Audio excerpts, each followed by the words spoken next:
World top rankings ఉన్న యూనివర్సిటీస్లో ఎలాంటి IELTS రాయకుండా ఫ్రీ ఎడ్యుకేషన్ అండ్ స్కాలర్షిప్ అందుకోవాలంటే కాంటాక్ట్ విదేశ్ కన్సల్ట్స్. నమస్తే, వెల్కమ్ టు ఐడ్రీమ్. పండ్లలో రాజు మామిడి పండు అని అంటూ ఉంటారు. ఈ మామిడి పళ్ళు వేసవి కాలంలో విరివిగా దొరుకుతూ ఉంటాయి. చాలా మంది ఇష్టంగా తింటూ ఉంటారు. అయితే ఇవి తినడానికి కూడా చాలా మంది ఆలోచిస్తూ ఉంటారు, ఇది అందరూ తినొచ్చా, తింటే ఏమైనా ప్రాబ్లమ్స్ వస్తాయా, ఎంతవరకు తీసుకోవాలి, ఇలా చాలా సందేహాలు ఉంటాయి. వీటన్నిటి గురించి కూడా వివరంగా తెలుసుకునే ప్రయత్నం చేద్దాం. మనతో పాటు ఉన్నారు ప్రముఖ ఆయుర్వేద వైద్య నిపుణులు డాక్టర్ మధుసూదన్ శర్మ గారు చిట్టుబట్ల. వారితో మాట్లాడదాం. నమస్తే సార్. నమస్తే. సార్, మామిడి పండు అనగానే ప్రతి ఒక్కరికి ఎంతో ఇష్టమైన పండు. సమ్మర్ రాగానే వస్తుంది, ఎప్పుడు వస్తుందా అని కూడా ఎదురు చూస్తూ ఉంటారు మామిడి పళ్ళ కోసం. కానీ ఈ మధ్య మేము చూస్తే చాలా మంది ఆ మామిడి పళ్ళు తినాలి అన్నా కూడా ఆలోచిస్తూ ఉంటారు. అయితే ఈ మామిడి పండ్లు ఎవరెవరు తినచ్చు, ఎవరెవరు తినకూడదు అన్నది కూడా మనం ఒకసారి మాట్లాడుకుందాం సార్. తప్పకుండా. యాక్చువల్ మీరు అన్నట్లే ఉంటే ఆలోచన చేస్తారు మామిడి పండు తినాలంటే కొంతమంది. ఎందుకంటే వేడి చేస్తుందని చెప్పేసి, సెగ్గడలు వస్తాయని చెప్పేసి, తర్వాత పైల్స్ ప్రాబ్లం పెరిగిపోతుందని చెప్పేసి, తర్వాత మోషన్ లో రక్తం పడుతుందని చెప్పేసి, ఒకవేళ షుగర్ ఉన్నటువంటి వాళ్ళైతే షుగర్ పెరుగుతుందని చెప్పేసి, ఇలా వివిధ రకాలుగా ఆలోచన చేసేసి ఆ యొక్క మాధుర్యాన్ని వాళ్ళు పొందలేకపోతారు. అంటే అవగాహన లోపం చేత. కాబట్టి మామిడి పళ్ళని వాడి యొక్క కండిషన్ బట్టి, వాళ్ళ యొక్క ఆరోగ్య స్థితిని బట్టి, వాళ్ళ యొక్క ఉన్నటువంటి ఇతర అనుబంధమైనటువంటి ఆరోగ్యకరమైనటువంటి పరిస్థితిని బట్టి వాళ్ళు మామిడి పండు అయితే తినొచ్చమ్మా. కానీ ఎవరికి సంబంధించిన మినహాయింపులు, పరిధులు వాళ్ళకు ఉన్నాయమ్మా. ఉదాహరణకి షుగర్ వ్యాధిగ్రస్తుల గురించి మనం ఆలోచించినట్లయితే, షుగర్ వ్యాధిగ్రస్తులు పూర్తిగా మామిడి పండు తినకూడదని చెప్పేసి ఎక్కడ లేదమ్మా. అవగాహన లోపం చేత చాలా మంది దూరం అయిపోతుంటారు. యాక్చువల్ గా దొరికేదే ఇంచుమించు ఒక 2 months మాక్సిమం దొరుకుతుందమ్మా. దాన్ని కూడా వీళ్ళు ఏమంటే అవగాహన లోపం చేత వాటిని సరిగా సద్వినియోగం చేసుకోలేక ఇబ్బంది పడుతుంటారు. కానీ తినకూడదని ఏం లేదమ్మా. తినే విధానంలో అవగాహన కలిగి ఉండి తింటే సరిపోతుందమ్మా. వెరీ గుడ్, మంచి ప్రశ్నమా. సర్వసాధారణంగా ఏం చేస్తామంటేమా, మనం జనరల్ గా ఆరోగ్యవంతులు ఏం చేస్తామంటే, బాగా మాగినటువంటి మామిడి పండుని చిన్న చిన్న ముక్కలుగా చేసుకోను, లేకపోతే జ్యూస్ గాను ఏదో ఒక రూపంలో తింటుంటాము, లేకపోతే అలాగే పండు తినడం అని చేస్తుంటాము. రెండవది ఏంటంటే, సర్వసాధారణంగా మనం ఏం చేస్తామంటే పైన ఉన్నటువంటి ఆ తొక్క రుచి కొంచెం ఇబ్బంది ఉంటుంది, ఒగరుందనే ఉద్దేశంతో తొక్క తీసేసి లోపల గుజ్జును ప్రిఫర్ చేస్తూ తీసుకుంటుంటాము. ఆరోగ్యవంతులకైతే పర్లేదమ్మా, అలా తీసుకోవచ్చు, ఇబ్బంది లేదు. కానీ షుగర్ వ్యాధిగ్రస్తులు, షుగర్ తో ఇబ్బంది పడేటువంటి వాళ్ళు మాత్రం ఈ పద్ధతిలో వాడకూడదమ్మా. వాళ్ళు చిన్నది వారానికి ఒకసారి కానీ 2 సార్లు కానీ చిన్న మామిడి పండు తీసుకోవచ్చు. తీసుకునేటువంటి విధానం కూడా ఎలాగుంటుందంటమ్మా, వాళ్ళు తొక్కతో సహా తినాలమ్మా. తొక్క తీసేయకుండా అలాగే తినాలి. ఎందుకంటే తొక్కలో ఫైబర్ కంటెంట్ ఎక్కువ ఉంటుంది. అటువంటి ఫైబర్ కంటెంట్ ఉన్నటువంటి ఆ మామిడి పండును మనం తీసుకోవడం వల్ల, షుగర్ వ్యాధిగ్రస్తులు తీసుకోవడం వల్ల ఏం జరుగుతుందంటే, షుగర్ త్వరగా బ్లడ్ లోకి అబ్జర్వ్ కాకుండా కొంత ఈ ఫైబర్ కంట్రోల్ చేస్తుందమ్మా. అంటే త్వరగా రక్తంలో కలవకుండా ఉంటుంది మామిడి పండులో ఉంటుంది చక్కెర, షుగర్. సో అలా తీసుకోవడం వల్ల వాళ్ళకైతే ఇబ్బంది ఉండదమ్మా. వారానికి 1-2 తీసుకున్న ఇబ్బంది ఉండదమ్మా చిన్న మామిడి పండ్లు. దానివల్ల అయితే ఇట్లా తీసుకోవాలమ్మా. రెండోది తొక్కతో పాటు తీసుకోవాలి. రెండోది ఏమంటే మరీ పండినది తీసుకోకూడదమ్మా.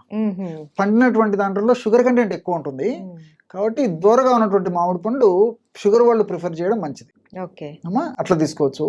ఇది చెప్పేసరికి మీకు వెయిట్ ఉన్నటువంటి వాళ్ళు ఎలా తీసుకోవాలని డౌట్ వచ్చింది. ఎందుకంటే చాలా మంది మేము బాగా ఓవర్ వెయిట్ ఉన్నాం, దీంట్లో షుగర్ లెవెల్స్ ఎక్కువ ఉంటాయి, తింటే ఎక్కువ లావ్ అయిపోతామేమో అనేసి అనుకుంటూ ఉంటారు.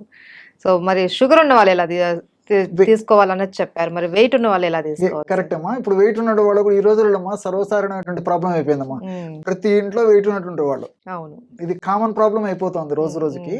సో వెయిట్ ఉన్నటువంటి వాళ్ళు ఎలా తీసుకోవాలంటమ్మా, ఉదయం పూట బ్రేక్ఫాస్ట్ లో కానీ, మధ్యాహ్నం పూట లంచ్ లో కానీ, లేకపోతే రాత్రి లేదా సాయంత్రం డిన్నర్ లో ఏదో ఒక టైంలో తీసుకోవచ్చమ్మా.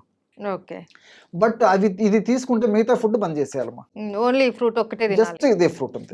ఒక 2 ఫ్రూట్స్ తీసుకొని, ఫర్ ఎగ్జాంపుల్ మంచి వాళ్ళకి తినాలనిపిస్తుంటాయి, మంచి పండ్లు దొరుకుతుంటాయి. ఆ టైంలో ఏం చేయాలంటే ఉదయం కానీ, మధ్యాహ్నం కానీ, రాత్రి కానీ ఏదో ఒక టైంలో 2 పళ్ళమ్మా కట్ చేసేసి తొక్కతో సహా వీళ్ళు కూడా తొక్కతో తీసుకొని బాగా ఎంజాయ్ చేయొచ్చమ్మా.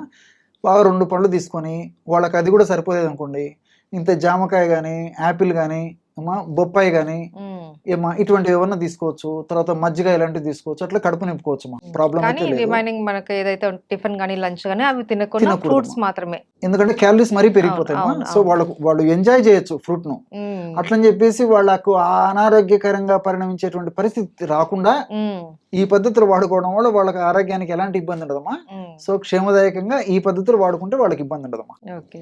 అయితే సార్ చాలా మంది ఇట్లా పండును తినడం బదులు కొంతమంది జ్యూస్ చేసుకొని తాగుతూ ఉంటారు. అలా తీసుకోవడం వల్ల కావాల్సిన పోషకాలన్నీ దొరుకుతాయా? అది జ్యూస్ చేసుకొని తాగడం వల్ల దాంట్లో మైనస్ ఎక్కువ ఉంటుందమ్మా. ఆహా! ఓకే. అంటే ఎలా సర్వసాధారణంగా ఏం సార్? చేస్తారంటమ్మా, హ్మ్.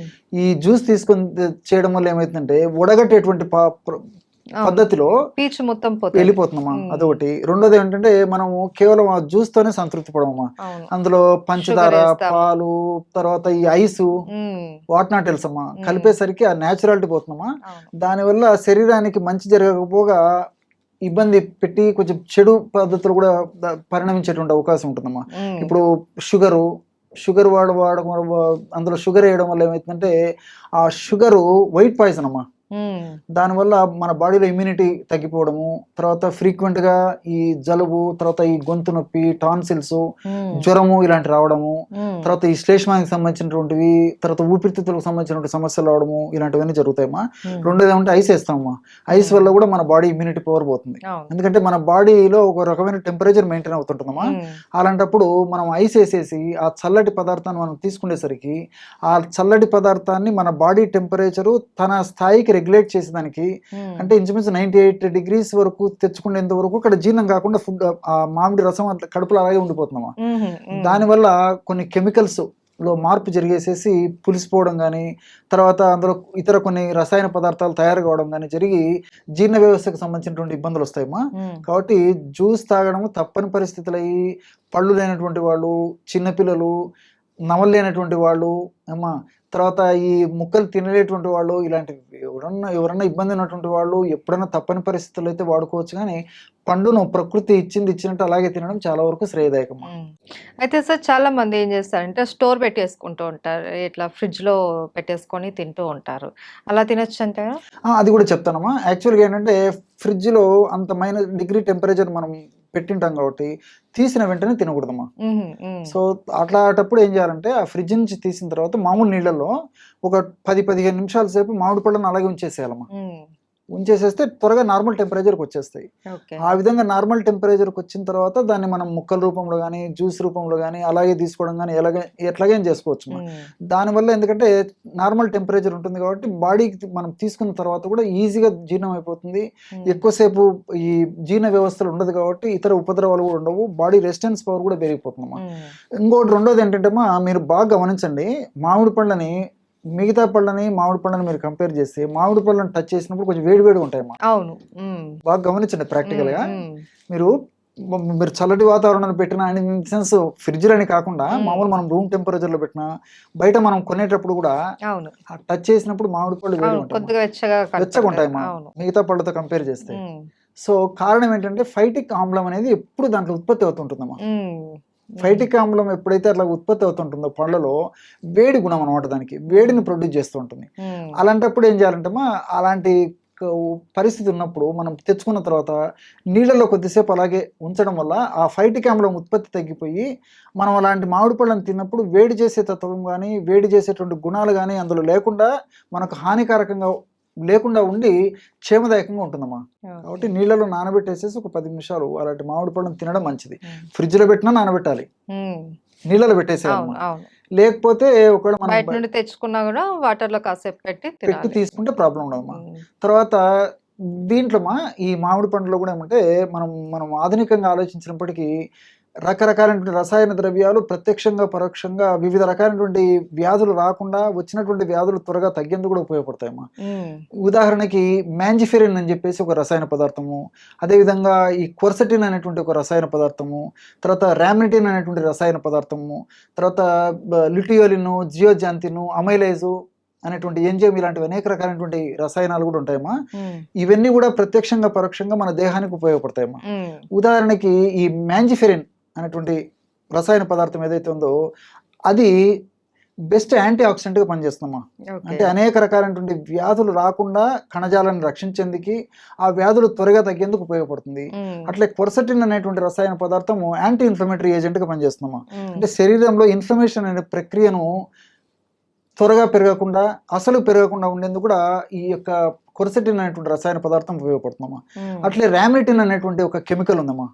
ఈ రామినిటిన్ అనేటువంటి కెమికల్ ఏం చేస్తుందంటేమా, ఈ గుండె సైజు, గుండె పంపింగ్ సామర్థ్యాన్ని చక్కగా చక్కబరుస్తుందమ్మా. అంటే గుండె పంపింగ్ సామర్థ్యం తక్కువ ఉన్నటువంటి వాళ్ళలో ఈ కాళ్ళ వాపులు, ముఖం వాపు ఉండడము, తర్వాత ఆయాసం రావడం ఇలాంటి లక్షణాలు ఉంటాయమ్మా. సో ఇలాంటి సందర్భాలలో మనం ఈ రామినిటిన్ ఈ పద్ధతిలో ఉపయోగించుకోవడం వల్ల గుండె పంపింగ్ సామర్థ్యాన్ని కరెక్ట్ చేసేటువంటి శక్తి రామినిటిన్లో ఉందమ్మా. అదేవిధంగా ల్యూటియోలిన్, జియోజాంతిన్ అనేటువంటి రసాయన పదార్థాలు కంటికి శ్రీరామ రక్షలుగా పనిచేస్తాయమ్మా. అంటే కంటి వ్యాధులు తగ్గుతాయి, కంటి వ్యాధులు రాకుండా ఉండేందుకు కూడా ఉపయోగపడతాయి. విటమిన్ ఏ కూడా ఉందమ్మా దీంట్లో.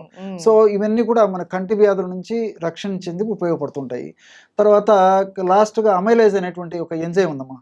ఇది జీర్ణ వ్యవస్థ మీద చాలా అద్భుతంగా పనిచేస్తుంది. ఆహారం బాగా జీర్ణమయ్యేందుకు, తర్వాత తీసుకున్నటువంటి ఆహారం బాగా అరిగేందుకు, ఆకలి బాగా అయ్యేందుకు, ఆహార పదార్థం బాగా పులవకుండా ఉండేందుకు, అంటే ఆహార పదార్థాలు పులవమ్మా దీనివల్ల. ఓకే. అంటే సక్రమంగా జీర్ణం వేసి సక్రమంగా విసర్జించేందుకు కూడా అమైలేజ్ అనేటువంటి ఎంజైమ్ ఉపయోగపడుతుందమ్మా. కాబట్టి ఆకలి అయ్యేదానికి, ఆహారం బాగా జీర్ణమయ్యేదానికి, ఆహారం పులవకుండా ఉండేందుకు, అదేవిధంగా పేగుల చలనశక్తి బాగా జరిగి ఫ్రీగా మోషన్ ఫ్రీగా అయ్యేందుకు కూడా ఈ యొక్క అమైలేజ్ అనేటువంటి యొక్క ఎంజైమ్ ఉపయోగపడుతుందమ్మా. సో ఇవన్నీ కూడా మనకు మామిడి పండ్లో పుష్కలంగా ఉంటాయి కాబట్టి మీరు అన్నట్టు రారాజు మామిడి పండు కాబట్టి ఈ 2 మాసాలే మనకు దొరుకుతుంది ముఖ్యంగా అవును, సమ్మర్లో. అవును సార్. కాబట్టి చిన్న పిల్లల నుంచి పెద్దవాళ్ళ వరకు కూడా ఏదో ఒక రూపంలో ఇబ్బంది లేని పద్ధతిలో మనం అవగాహన కలిగి ఉండి వాటిని సద్వినియోగం చేసుకుంటే మనకు నిజంగా రారాజు మాది. అవును, అవును సార్. సో మామిడి పళ్ళు రుచికే కాదు ఆరోగ్యానికి కూడా ఎంతో మంచిది. అయితే ఎవరు ఎలా తీసుకోవాలి, ఎంత మోతాదులో తీసుకోవాలి అనేది కూడా మాకు చాలా చక్కగా వివరించారు sir. Thank you so much. నమస్తే.